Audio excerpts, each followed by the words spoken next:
Good afternoon, everyone, and welcome to the Phyrexis livestream.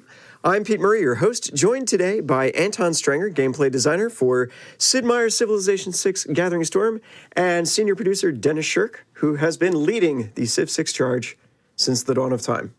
Guys, thank you for coming on today.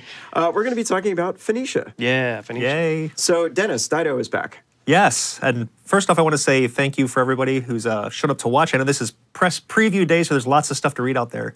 So it's awesome that you stopped by to learn all about Dido and Phoenicia. We have the latest build. The latest build. Hot on the edge. Even newer. So you're going to see some good stuff today that you actually don't get to see in even the press stuff that they don't have. So that's cool.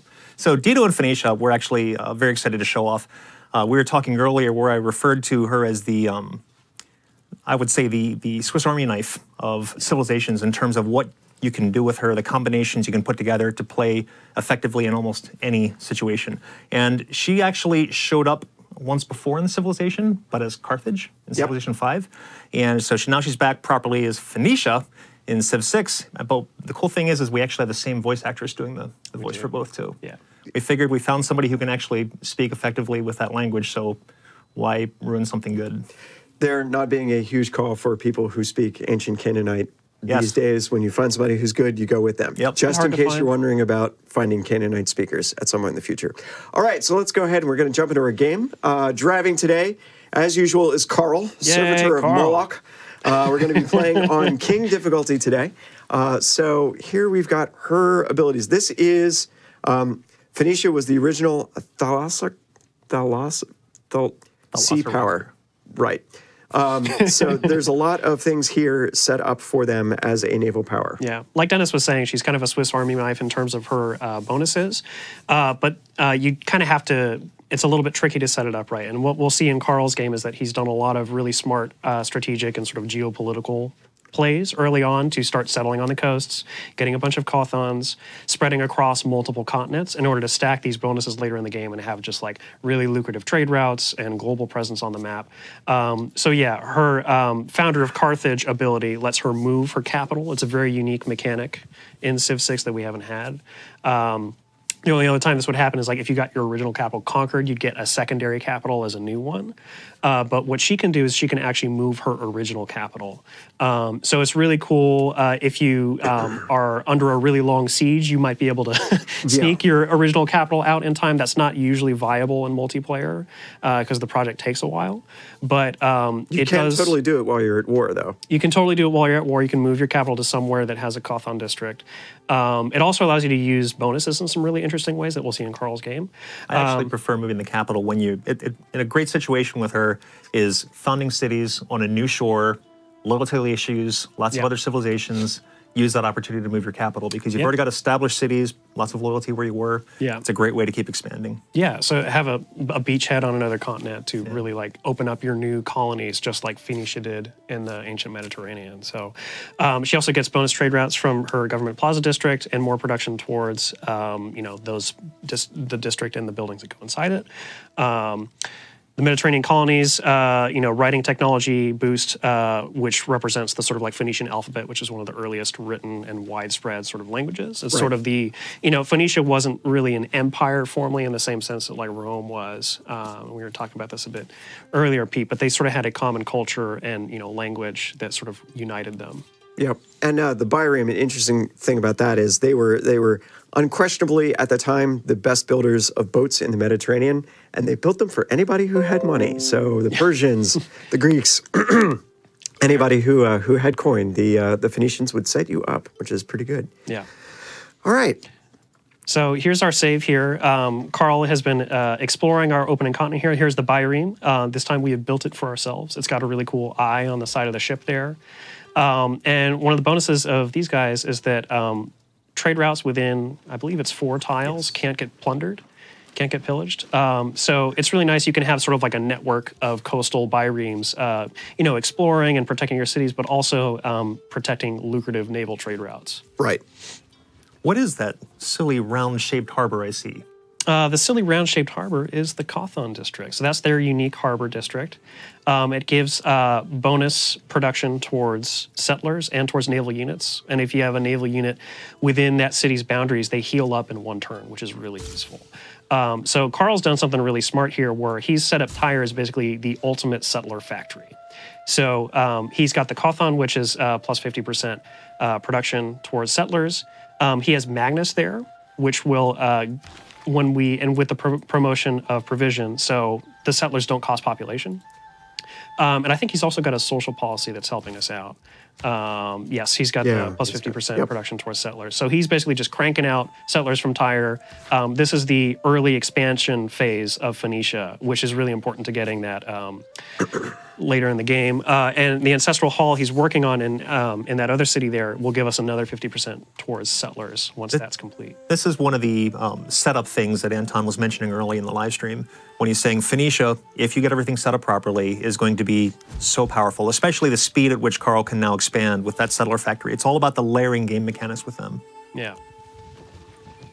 So we've got a lot of coastal cities already, but Carl's gonna kind of move that settler up into the mountains because we have, very fittingly, the Ottomans and Rome kind of like are our neighbors. So, we've got the Roman capital not too far from us, and there's Istanbul, not Constantinople. And so, historically, Phoenicia and Rome were great rivals. It's one of my favorite times of history, actually, with Hannibal and the Punic Wars and stuff. So, Rome is so far friendly with us this game, but certainly when I played this save, they were not so friendly later on. So we'll see what happens. Right now, they're sending us trade routes, which is great. I noticed that a lot of the Roman territories are colored differently than they normally would be. They are, yeah. So this is part of our jersey system. So Rome also normally has this sort of purple color by default when you play them. But because, we are a human player and we decided, hey, we're going to play Phoenicia, we sort of like trump that and we say, okay, well, we're going to play our player colors, and Rome switches to a sort of like alternate visitor jersey of color set. And it's fitting because one of the things that Phoenicia and their trade was really famous for was this dye that was really like one of the Tyrian purple. Tyrian purple, which is like the coolest, most hip thing to have if you were a noble in the ancient world, because it had this really cool like deep blood purple color. It was used to dye like the robes of like Roman senators and aristocrats, and it kind of kept its color even after exposure to the sun. And all you had to do was like gather up 10,000 snails and poke them and squish them, and it was kind of gruesome and not very cost effective. But a luxury good that everybody wanted and very effective for them. Yeah. So going back to the jersey system, Ed did say that that's going to be something that's available for multiplayer as well too. So you can choose if you like when you're playing multiplayer, lobby, you can choose like, hey, one of the jersey colors for your thing. Yeah. So we got the Cliffs of Dover down there in the tundra, which might make a good city spot, but it's not going to have super great yields. But having another coastal city is not a bad idea. We've got the Nazca city-state up there, but I think it's being besieged. Yeah, somebody's unhappy with it, but that's okay. I mean, for us, we don't really. I mean, other than possibly pushing a little bit of religion, we don't need their unique improvement necessarily. Right. So we can maybe let that one go. Yeah. Now, for the audiophiles out there, one of the more interesting stories with this particular set of music, it's been playing off and on. You heard it during some of the warm up. Is Phoenicia's theme was actually created from one of the oldest known cuneiform tablets that was ever discovered. Yep. I think. I got to go to my notes, but it's called the Hymn to the Moon Goddess Nikal. But the cool story behind this is when our designers decided to create a theme for this, they actually went to this because it was such a great story. This is the only known complete piece of music, or I should say the earliest complete piece of music that they were able to actually identify as music. Right. It had lyrics paired with actual music. It wasn't written like the way modern music is. They had to actually kind of tear it down, imagine what everything is there. There's no sense of what the tone actually is, but they can get that there's a certain cadence to it. After discovering instruments, actually digging up instruments made of different like forged sizes of hammers and things like that, they were able to pair the two together and come up with what they think is actual Phoenician music. The people who have torn this apart, have actually come up with a few different themes for what they think it is. They've got similarities to them, but they're various different pieces. Right. And what Jeff Knorr wrote this one, I believe. This is Roland. Roland did this one? Yeah. And what he did with this is he basically said, okay, here's a few different choices that I have, and obviously he chose the prettiest one to run with it. But I would encourage everybody, if they're curious, to actually look up this piece of music. It's called the Song Tablet. And it's interesting, too, because you can't help but use your imagination a little bit. The tablet's actually pretty small. When they were actually inscribing it, they'd go right around the side and straight around the back again. Yep. And on the one leading edge, they actually had like a category written. So when they put this away, no paper, so they had stones, it would just be put on its edge, categorized with everything else, and there's the book binding, if you will. Something like you'd expect your grandfather to tell you about. When I was your age, we didn't have paper. We had to write the We wrote the title of the books on our cuneiform tablets. But that's pretty funny. Look that up. It's great. It's a really interesting piece to read about, and also just for the possibility of actually listening to the other pieces as they were interpreted. I remember, so like during development, we often do these things called sprint reviews, where every month or so, like we sort of like have a couple weeks worth of work, like design, art, audio, engineering. We all get together and we kind of show off what we've done to the rest of the team and get on the same page. And like, so that's when we got to hear like Roland get up to the stage and say like, hey, like there's these different variations of this ancient Phoenician music, and here's the research we've done, and like here are the different variations. This is the one we chose, and this is why. And so hearing stuff like that's really cool. Yeah. And just having that collaborative process throughout development is really fun. And this was one of the first civilizations that got fully implemented during development, which I remember the message went around to the whole team. Okay, everybody, Phoenicia's checked in. We've got a bunch of new rules. They're the first fully finished civ. Yeah. They were a little different than they are now, though. Yeah, they actually went through a lot of design variations. So the moving of the capital district, or moving of the capital project, got changed a couple times. At first, it was basically when you built your government plaza district, it would automatically move your original capital to that city. So you could only do it once because you can only have one government plaza. Right. But we realized that like it wasn't very powerful, and it sort of was a disincentive to build the government plaza, because you're like, well, I don't want to build it yet because maybe I'll want to move my capital later. Right.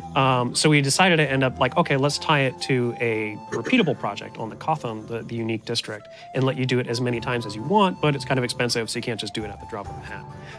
Another thing that changed a bit was the loyalty. So it originally was that any coastal city would be 100% loyal all the time. Yeah, that was crazy. And it was pretty awesome. nuts. It was crazy awesome. A little yeah. low-key. So yeah, and like on some maps, it was like, okay, yeah, this is fine. But on other maps, like Inland Sea, which is very fitting for Phoenicia, is just like, oh, I own the coastlands, and it's never a problem for me. So we switched it to be this, okay, well, coastal cities, but only the ones on your own continent.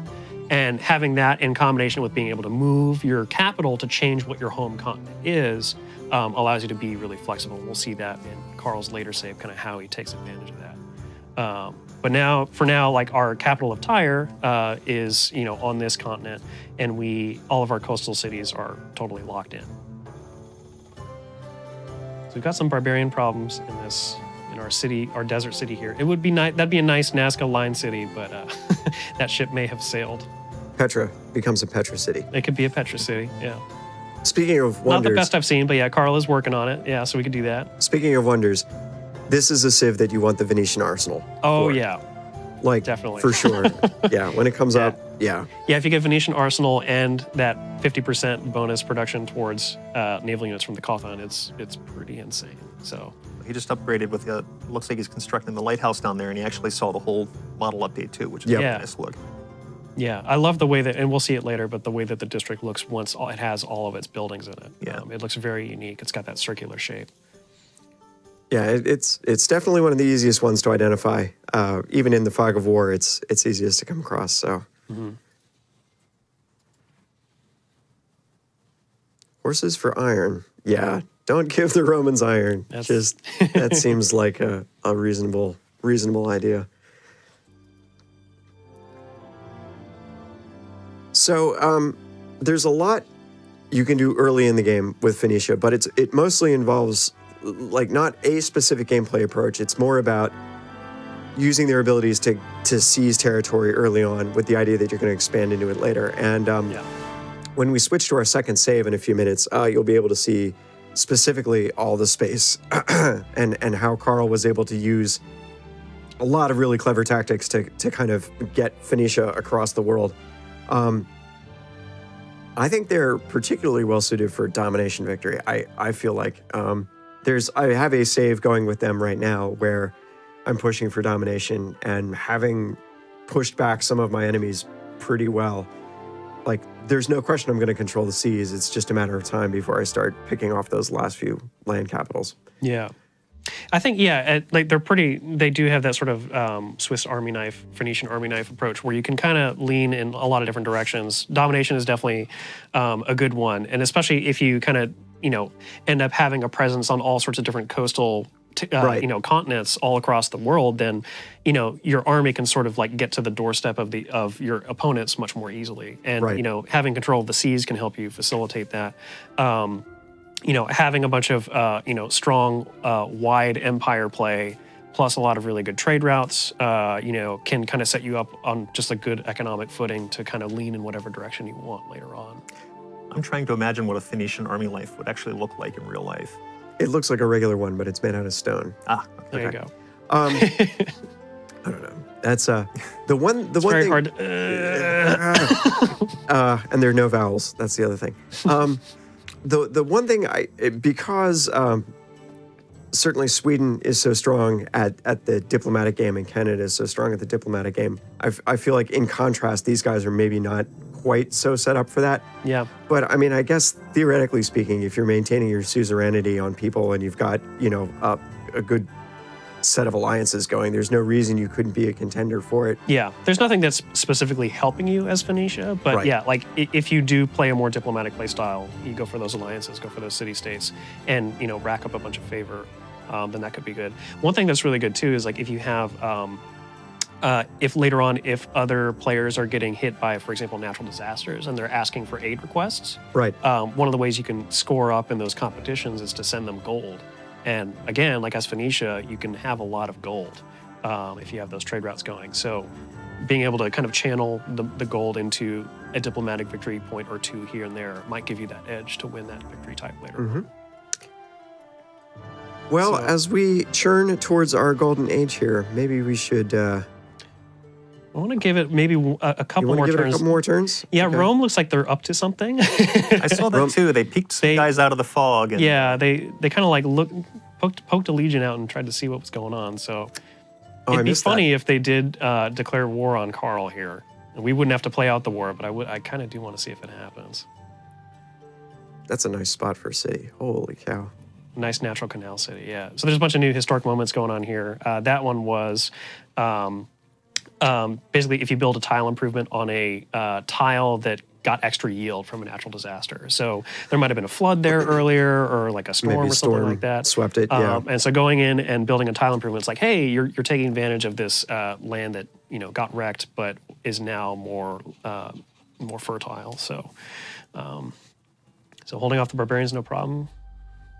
So people have been watching the labels as they've come up over the map. And a lot of the rivers and the mountains that are in there are named after ones in the real world. Yeah. So I know Matt Beach went through and came up with gigantic lists. Yeah. And for you guys who are modders, those are just text files. You'll be able to append For sure. things to that.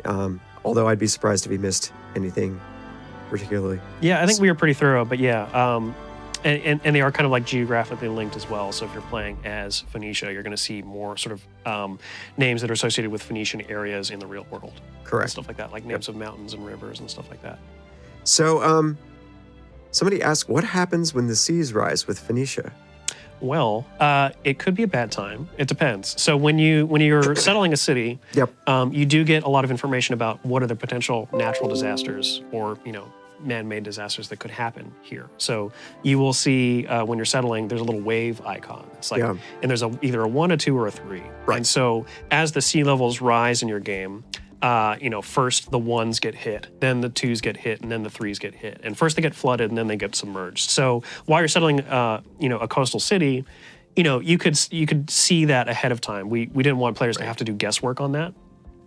So you will know, like, even though it's not really scientifically realistic for Phoenicia to know this in the ancient era, there's a flood that's going on there. That's a pretty good flood. Yep. That's a pretty good one. But you'll know, like, okay, later in the game, this is a potential danger flooding site. So you can choose. You can still have a lot of coastal city options and decide to opt out of that risk, or you could decide, hey, I'm going to settle there anyway, and I'll just have a flood barrier, have a coastal sea barrier to build to kind of like keep that at bay if it does happen. That's something you can kind of keep an eye on. If you watch the CO2 panel, see how everybody else is playing the game. Yeah. If you see some aggressive CO2 levels rising that's kind of out of your control, then you might want to beeline for flood barriers just to be prepared. Yeah.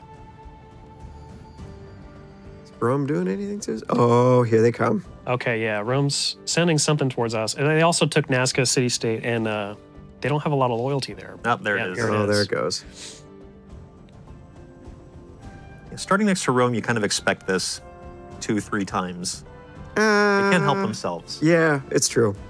At least early in the game, before you get to make friends.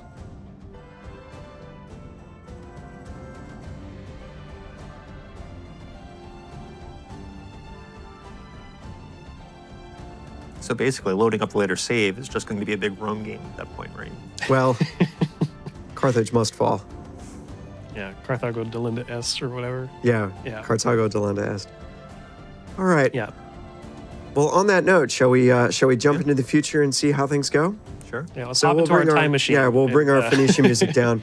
And this is a good opportunity to talk about something that's going to be new for Civ 6. Yeah, we'll do a drive-by feature preview here as Carl is stopping through the main menu, and take a look at a new multiplayer mode called Play by Cloud. It's in the cloud. But we're gonna have to wait for Carl because Carl prematurely loaded the second save. So we'll give it a second. real quick, what is Play by Cloud?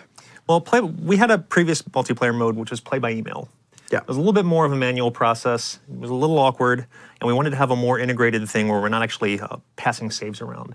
So we implemented a mode called Play by Cloud. So when you set it up, you can invite your friends. It sends a join code out. It's storing everything up on our servers, so the game is maintained no matter whose turn it is. And it notifies you when it's your turn. So it'll notify you through in-game. It'll notify you through if you've got the Steam app on your phone. Yeah, it uses this sort of webhook thing, so you can kind of choose in the game options like, hey, I want to, be notified this way or that way or whatever. And you can set up your own webhooks as well. You don't have to use just the Steam notification. So those are all a thing. So we'll switch over to the screen here, and Carl will just kind of jump over to the Play by Cloud screen.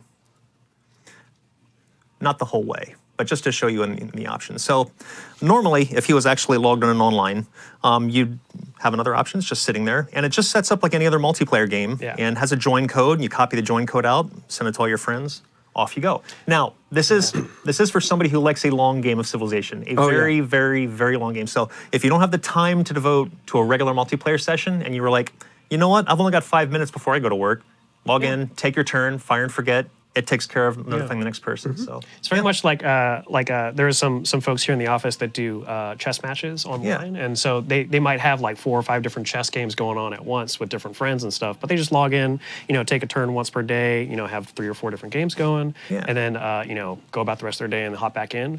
Or if you want to mainline it for a couple hours, you can do that too. Yep. So so it's quite fun. All right, so Carl's going to load us up here as we go into our future stream. Yeah, I remember when Play by Cloud used to be past the floppy around. Yes, back in the day. Yeah. For those of you who don't know what a floppy disk is, it's the icon that the save is. Yeah, when you your save icon, it was a physical object that you used to... the whole thing. Go ask your dad. He can tell you about it. So, couple of other questions people have had through here. How do you know when it's time to recommission a nuclear power plant? It's a good question. We'll touch a little bit on the power system today, but... so to back up a little bit, there are 3 different types of power plants. The nuclear power plant is by far the most efficient. It's the most technologically advanced, but it comes with this risk of nuclear fallout. So there is a project to recommission the nuclear reactor in your production list. And on the tooltip for that project, I believe, is where it says, this is the age of the reactor. And the longer you go with that reactor without recommissioning it, the higher the chance gets for something to go wrong. So there's some descriptive details in when you're on the production for the city, choosing what to make next. It'll clue you into like, oh, okay, like this is how long maybe I can risk it and not do it this time. Maybe I should go ahead and recommission it now. So that's where that information lives. Very cool. Okay. All right, so here we are. It is the future. As we can see, Phoenicia is now a big purple blob that's spread out all over the world's coastlines. Tyrian purple blob, yes. It looks like he does have flood barriers as well, so Yeah. he actually thought ahead to that. And that's our glorious capital of Gadir up in the north there. Tyre is no longer our capital because we Yeah, moved it. because he's moved it a couple of times. This is pretty cool. Yeah, so to kind of give a brief geopolitical history here. So what Carl did was we had the Tyre capital from earlier in the game. We successfully held off Rome and all that sort of stuff. We settled quite well here. And then we went over to this other continent over to the east. And we set up our second capital of Carthage. We built a Carthon, we moved it over there. And so with that foothold, it helps that we also had a bunch of city-states nearby which don't have a lot of loyalty pressure. We set up a foothold, had locked loyalty, all that stuff. We snuck in on the other coast of that continent as well with these cities. Yep. And so even though our capital is no longer on this continent, Carl built the Statue of Liberty, which has a very similar effect. It's just in a local range. Historically accurate, too. Yep. Totally historically accurate. Yep. So it will. So for those of you who can't read the description behind our picture-in-picture there, what the Statue of Liberty does is within 6 tiles. Thank you. Within 6 tiles, it basically locks you at full loyalty. So our city there, as well as the one to the north, is at full loyalty, even though it's surrounded by, a lot of looks like Swedish cities there. And the Swedes probably aren't real happy with us for settling up the coast quite as hard as we did. Yeah. Yeah. We'll touch base on one other new thing while we've got here. We've got a lot of cities spread across the map. We've got a lot of civilizations. Yeah. But we do want to point out one other report that I think will make a lot of people happy. Everybody knows the joys in Civ of clicking on everybody's leader and then going into the deal table to see if they actually have what they want to Do you trade have for. spices? Do you have spices? Right. Who's got iron? Does So- anybody have iron? We've been working on a new report that we can put in, and we'll have Carl navigate over to the resource report. So gloriously, now you'll be able to see the basic resources that everybody has, just for things that are exposed on the deal table already. And then if you see something you need, you just click on them, go right into the trade menu then, and have your trade away. But I think this will be a popular addition that a lot of people have been asking for. Especially with the accumulating strategic resources now, you can kind of see at a glance, like, ooh, Rome's got a lot of iron, I better watch out, and stuff like that. Or, hey, Rome's got a lot of iron, let me make a trade with them because we're friends. Right. Yep. It's when Rome suddenly stops having a lot of iron, then you have to. Where did it go? Where do you go? Yeah, Definitely helps with late game management though. Yeah. for sure. Yeah, so so Carl has brought us back to, so the third capital that Carl settled is up towards the north, and if you open up the continent lens, it is actually on a different continent now. Yes. So because of that, so our cities up on the coast there have full 100% loyalty with our Carthage, with our Phoenicia bonus.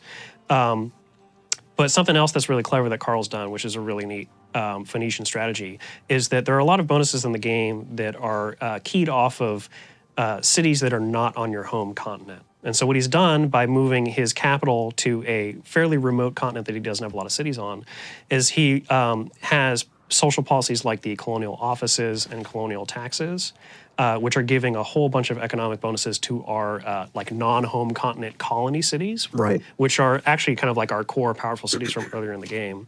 And I think he also has the Casa de Contracion Wonder, which is stacking some bonuses there as well. Yep. So he's basically, set up a really powerful empire, moved his capital out into the hinterlands, but by doing so has beefed up the rest of his empire. So that's a really cool combination that he's got going on. And there you can see some cool stuff too. You can see the modern Kothon. You Yeah. can see the flood barriers that are set up around the low Yeah. tiles. You can see There's the the Golden Golden Gate Bridge. He has an Very excellent good. spot for the Golden Gate Bridge. Yeah, that's a really cool bay that he's, that's the San Francisco Bay, but Phoenician version. Yeah. Yeah, so he's got a really good empire going here. And he's got a lot of alliances as well. So, time has passed. Trajan and us, we're cool now. So we got an economic alliance and things are good. he's got a very strong economy. You look at the 1,700 gold per turn from all these crazy trade routes. He's got 27 trade routes going. As I believe I mentioned in one of the previous streams, one of the changes we made to trade routes in Gathering Storm is that if they go over things that help them, that in the fiction of the game, travel faster. So going over ocean, going over the Golden Gate Bridge, going over canal districts, going over mountain tunnels or railroads, they get this sort of transportation gold bonus. So international trade routes get up to almost double the gold that they would normally get. So by having this multi-continent empire and having a bunch of trade routes from our Phoenicia bonuses, we're able to get a bunch of gold per turn. And if it's set up like this, can even outcompete Mali and their powerful trade route bonuses. Yeah, he had to work a little harder than the Mali to get there, Yeah. but it's another one of those things. If you spend time with Phoenicia, you're going to unlock an incredible amount of power by really digging deep into their mechanics and really layering all the different options that you have available to you. Yeah. All right, so we are going to take a look at some of the different options you have available for you for these new governments. Yeah. So we've added an entire new government system, these Tier 4 governments.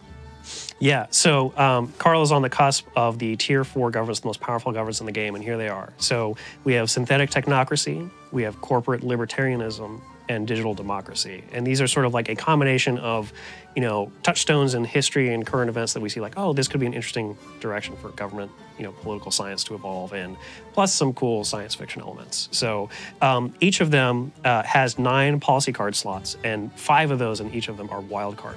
So that's really significant. That gives you a lot more flexibility because, your legacy cards from previous governments have to be in a wild card slot. Once you get further into the future era of the civics tree, there are really powerful social policies that help you either go for a certain victory or push down someone else going for a certain victory. Those are also wildcard policy slots. So this basically is your setup for your run to whatever victory you want.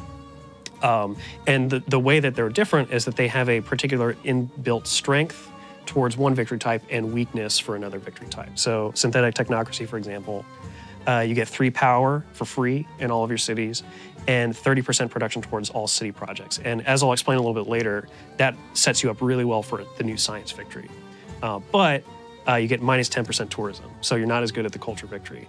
So while our AI overlords may make it really good at keeping the lights on, nobody wants to visit them because it's creepy to have targeted ads shown up at you all the time. So the designers and Pete as well as our writer had a lot of fun dreaming up kind of what these governments would mean. So do you want to go into like a bit about like what synthetic technocracy kind of means for you? Sure. And actually somebody had asked a question earlier about where do we get some of the ideas for things like quotes and the text and civics in it. And in this case, we were kind of like projecting ahead and going, based on what we see now in the world, what could the future potentially hold? So synthetic technocracy is a government by specialists. A synthetic technocracy would be one where potentially an AI would be involved with that too. Corporate libertarianism is generally this idea that, economic entities, whether they be people or corporations, are kind of the basis of the governance for it.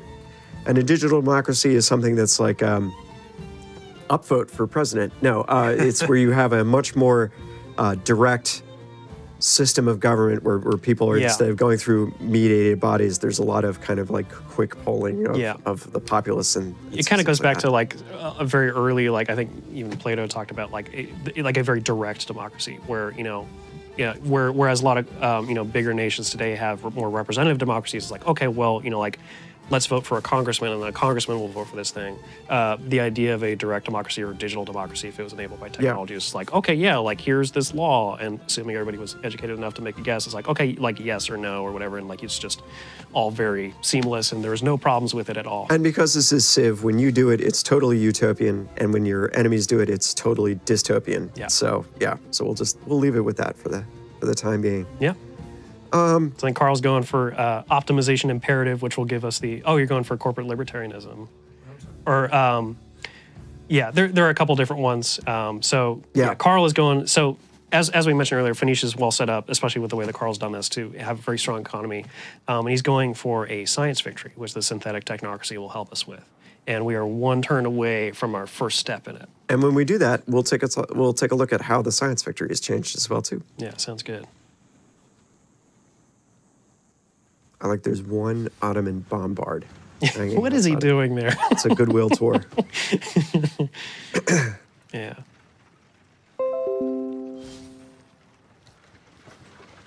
He's moving. What is it? What is it doing? It's just driving around, man. Yeah. Driving around. We have mechanized infantry. What do you think you're doing? The garage is the whole way over in like Rihanna or something. And Yeah. got a bad wheel. Maybe he's going for Molly over there, and he's just going through some open borders. He's got a grudge.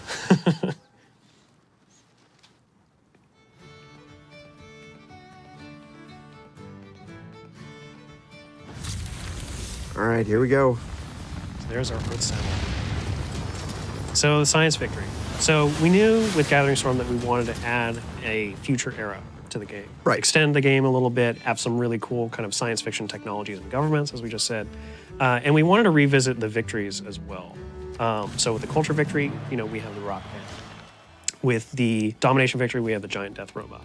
And with the science victory, it sort of extends out and goes further into the future of what that would actually mean. So as before, you're going to launch an Earth satellite and land on the moon. But the third step is now this sort of combined, from the nanotechnology tech, you establish a Martian colony. So in the base game and in Rise and Fall, there were 3 parts to this. There's the hydroponics, the reactor, the 3 different things, and you'd have to launch them all separately. It was pretty expensive production-wise. Now we've kind of collapsed those into basically just one project, establish a Martian colony. Once you've done that, you keep going into the future era, and what you do as the final capstone is what's called an exoplanet expedition. Right. You go beyond Earth, if you will, to find See what you did there. planet out in the stars, a nearby star system like Alpha Centauri or something like that, and you find you found a habitable planet, and you send it there, and it travels at 1 light year per turn. So this is kind of a throwback to actually the science victory as it was in older Civilization games like Civilization 1, where you launched a spaceship and it took time to arrive, and once it arrived, you won. But what we've done instead is, like, it's not a done deal once you launch the spaceship.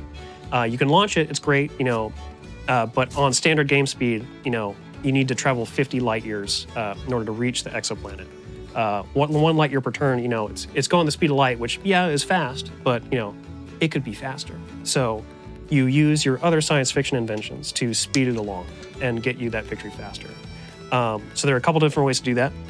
One of the coolest is you can help build the International Space Station with the World Congress. And that is a project that you do through the World Congress. So much like we have the World's Fair going on right now, we could decide to use our favor and vote to say, like, hey, let's build the International Space Station. And whoever trains astronauts with their project and kind of contributes the most points to that, whoever wins gets 3 extra light years per turn faster.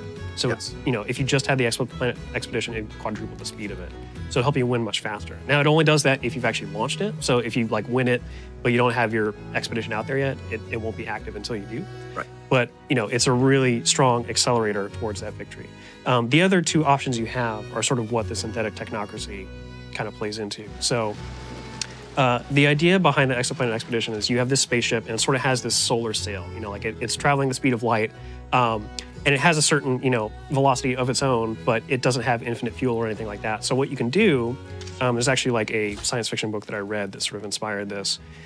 You can have lasers, giant lasers, situated on the planet to kind of shoot at the exoplanet spaceship, not to blow it up, but to speed it up. But to gently on the sail to move along.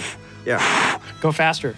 Not because of their fear of lasers. No, lasers are Lasers good. are friends. Lasers are our friends. Yeah. So there are 2 different lasers you can build, and they're both city projects. The first one is called a terrestrial laser. So that's basically you put a laser kind of like on the ground and you shoot it. In order to accomplish that, you need a lot of power in your cities. Right. So you need to have either like really good power plants or a lot of renewable energy. The second option is, okay, well, let's launch a laser sort of space station at a Lagrange point in Earth's orbit. And that has some solar panels, it's built in, it has its own power and it shoots from space, but you need to build the thing and get it up there. So it costs 30 aluminum to get up there. Which is a lot of aluminum. It's quite a bit. So you have this trade-off of like, okay, well, if you're going for a science victory, you could wait it out if nobody's competing for you in the late game and just wait the 50 turns on standard speed. That's usually not going to be enough.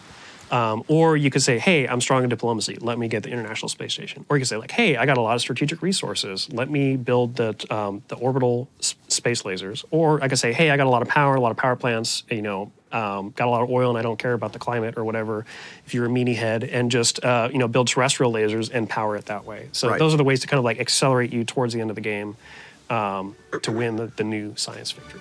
Very cool. And just real quick, after the Sydney Opera House finishes here, we'll just get Carl to bring up the progress tracker so you can see how that's going to be laid out now. Right on. Oop. We got our optimization imperative complete as well. Very good. So we're in the lead on science. Science. We can see, yep, we are moving along. Yep. Cool. So we're launching our moon landing, and yeah, once you launch the expedition, you'll be able to see like how many light years do I have left, how many am I getting per turn, that sort of thing. So you couldn't get into a tense situation where it's like, oh, two different players have expeditions on their way, and it's all about who can fire more lasers. Yeah, finish it off faster. Yeah. I see what he did there. He called it Carl Fidge. Carl Fidge. Okay. So Nice. Speaking of, after Carl chooses a tech, he's going to go for Seastead, so potentially build the Seastead improvement. So this is one of our first future era technologies. So going to let us build the Seastead improvement out on the water, which gives us more housing. It's a nice use for those sea tiles. Yep. And it gives us just an automatic diplomatic victory point. But is it good for Bitcoin?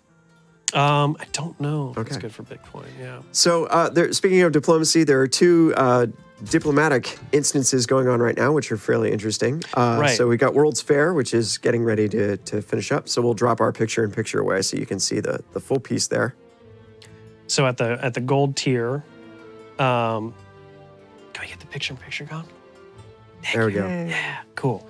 All right, so whoever comes in the highest place gets a bunch of great people points for free, which is great. And then silver tier, we get diplomatic favor, and then some less cool stuff if you're down at the bottom. Civic boost. Yay! So another advantage of Carl going really wide here and having a really strong economy is that he is just rolling on the great people points. He has a bunch of different buildings and a bunch of different districts all across the map. So the competition here is for, much like the historical World's Fair, it's like getting a bunch of smart minds together and seeing all these cool inventions and kind of like seeing who wins awards and stuff like that. So Carl's scientists and inventors are clearly in the lead here, so it'll probably work out well for us. Now, the other one is kind of interesting because it is an emergency. Yes. It's an aid request that we are the target of. Yeah, so I mentioned this earlier. So in this case, we had like a natural disaster or something that happened to us, and we said, hey, like world, we need help. We had a flood or something like that, so come to us and give us gold, or complete these aid projects for us. So it's kind of like a nice economic boost for us. The story being like, help us rebuild after this natural disaster happened. Yep. The bonus for other players who are involved, right now it looks like Suleiman is the leader, is that they get a diplomatic victory point. So we have to be careful, like if someone else is on the cusp of a diplomatic victory, we don't want to you don't want to hand them But in this case, it's like, yeah, cool, it'll be fine. And there's diplomatic favor that they can get from it as well. So this whole time, Carl's standing next to his vault, trying to keep the door closed while the gold's spilling out, while holding on his hand to the other two Hey guys, civilizations. go borrow some money. We're really having trouble here. Because I got 27 trade routes and 1,700 gold a turn. Yeah. Is there an easy way to track power? There is, yeah. So, this might be a good time to talk about the power system. So, on the city banners here, here's an example of a city that is not doing so well on the power. So, as I mentioned in a previous stream, but power is basically a way to supercharge your more advanced buildings later in the game. So it's not anything that's going to punish you necessarily if you don't have enough of it. No. If we open up if we click on that guy right there, what we see is there's the power panel. And here we kind of get a readout of what all this means. So this city, because it has a research lab, requires 3 power. So the research lab, like if we hop on over to the buildings tab, like the research lab has a different effect. Down on the research lab, we see, okay, it gives us 3 science, but it gives us another 5 if the city's powered. Right. So this is kind of like how a lot of the late game buildings are now, where they have a baseline bonus that's okay, but it will be much better as long as we can keep that power going. So back on the city power panel, we'll see, okay, we need 3 power for this city to be fully powered, and we don't have any right now. So any of the buildings, like the research lab that require power, are temporarily less effective. So it's not really a penalty, but it's sort of like a missed opportunity. And the little advisor there is telling us, okay, well, we can build a power plant nearby to use resources to help us meet that need. We can build the dam and put a hydroelectric dam on that. We can build some renewable green energy, and with the future tech, we're getting more and more of those. So we have a builder ready to go here to build a solar panel to help us with that need. I think the solar panel will give us 2 power, so it won't be quite enough to meet the power need, but it's well on our way, and we can make another one next turn. And it'll give us some gold and some production as well, too. Yeah. So they're not bad improvements to have. They give you a little bit of a bonus, but it's not going to be as good as something like a mine. But on a tundra tile, yeah, it's great, especially if the city needs power. If there's a city that has enough power, we might also. Oh yeah, we're working on Edmondson Scott there as well for that wonder bonus. Is there a city that has adequate, like Anyuk over there, we might be able to see kind of what the power panel looks like for a city that has enough power. So here's a good example. So we have a research lab and a broadcast center here. Both of them require 3 power, but in this case, we're meeting it. So what's happening is Tyre has an oil power plant, and it's using that oil to generate power and sending it to our city of Anyuk.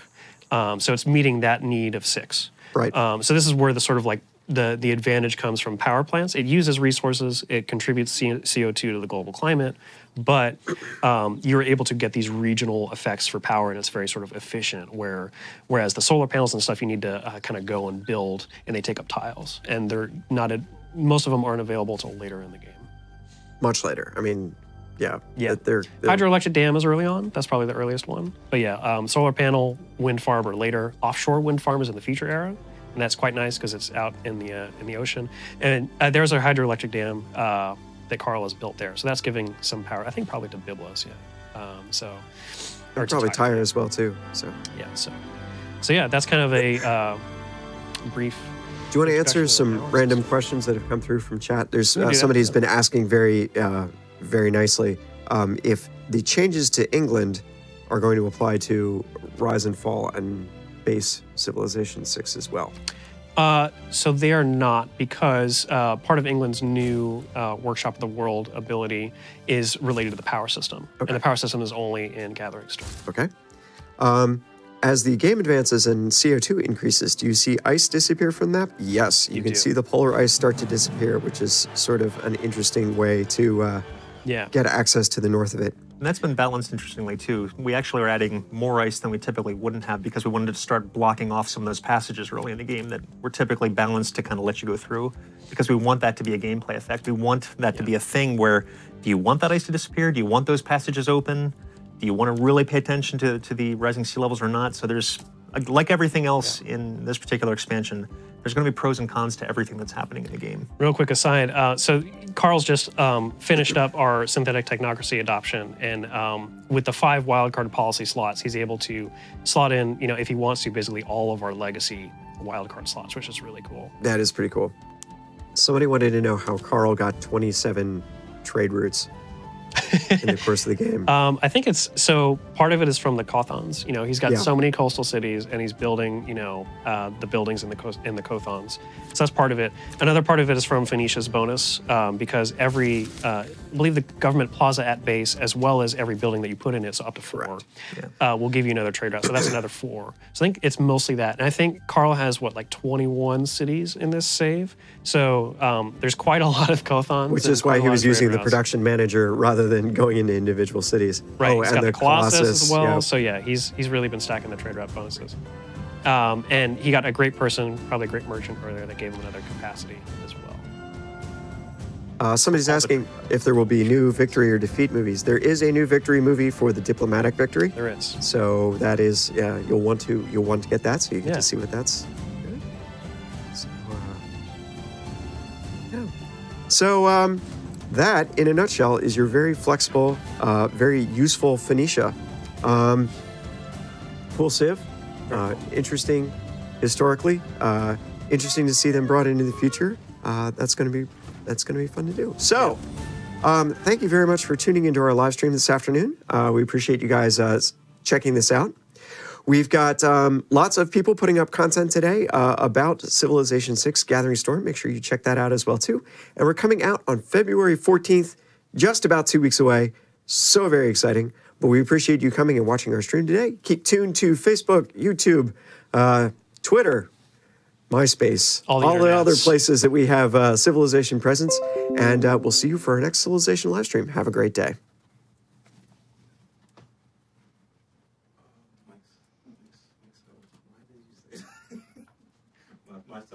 MySpace. I don't know. It was funny. It's clear.